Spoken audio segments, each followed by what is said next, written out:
The officer's voice tore through the quiet afternoon with a roar that made every child freeze. Turn that noise off or I'll tear this whole birthday apart, right? Now he kicked the folding table so hard the cake flew into the grass. Frosting splattered across shoes. Juice boxes rolled into the dirt. Children stared with wide, frightened eyes, the laughter that filled the yard seconds before collapsing into stunned silence. One little girl backed away, trembling. A red balloon slipped from a boy's hand and drifted helplessly into the sky. Marcus Trent stood still. Chest rising slowly, every muscle locked between grief and disbelief. All he had wanted was one peaceful backyard birthday for his 80-year-old son Yalin. Nothing loud. Nothing out of control. Just love, food, balloons, and a memory his son could hold on to. But the officers did not pause. They did not look at the frightened children. They acted as if the joy of the day meant nothing. As if this celebration was nothing more than an inconvenience they felt entitled to crush. Yolin stood at the center of the yard. Party hat slightly crooked, his small hands gripping a deflated balloon. His eyes shimmered with confusion and heartbreak as he looked at the destroyed cake, his favorite flavor, baked by his father himself the night before. In the middle of the chaos, he whispered in a trembling voice unheard by anyone except Marcus. Asking if he had done something wrong, Marcus knelt and wrapped his arms around his son, pulling him close. He murmured reassurance, trying to steady the shaking in the child's body. But inside, a heaviness spread through Marcus like cold fog. He had raised Yalin to believe in kindness, fairness, and the good in people. Yet here, on his son's birthday, he watched strangers with authority treat his family's joy as disposable. Not because of loud music, not because of danger, but because they assumed they could. The older officer continued ripping decorations from the railing, muttering under his breath. The younger one glanced around the yard with an expression of impatience, not realization. Neither noticed the way the neighbors watched from their porches, hesitant. Wishing someone would speak up, but too afraid to be the one who challenged authority, Marcus rose slowly, his posture firming not with anger, but with a quiet resolve that had been forged through years of keeping. Calm in situations meant to break him. He looked at the wrecked table, the toppled gifts, the ruined cake. Then he looked at the officers. Finally, he reached into his pocket and pulled out his phone. One officer laughed under his breath, assuming nothing could shake him.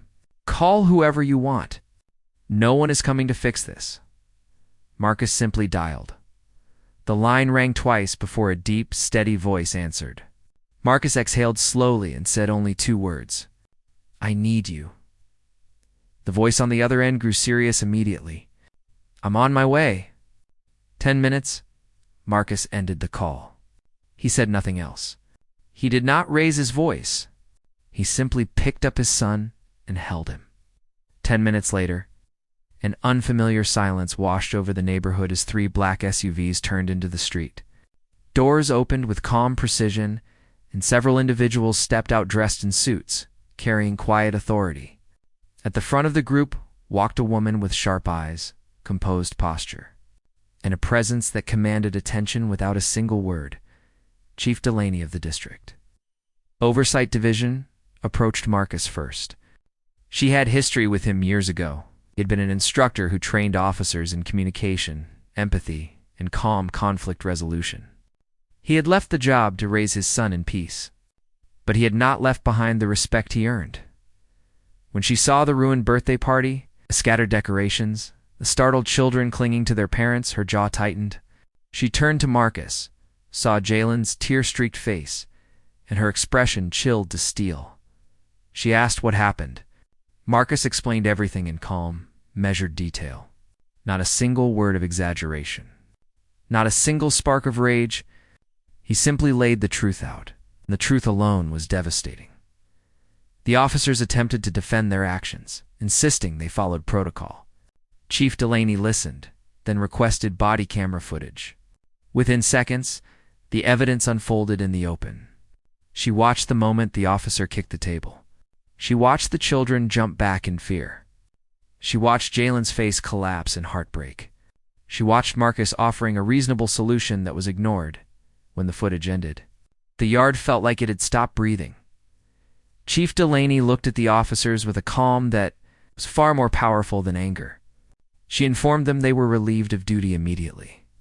Their badges would be turned in. Their careers would be evaluated publicly and swiftly.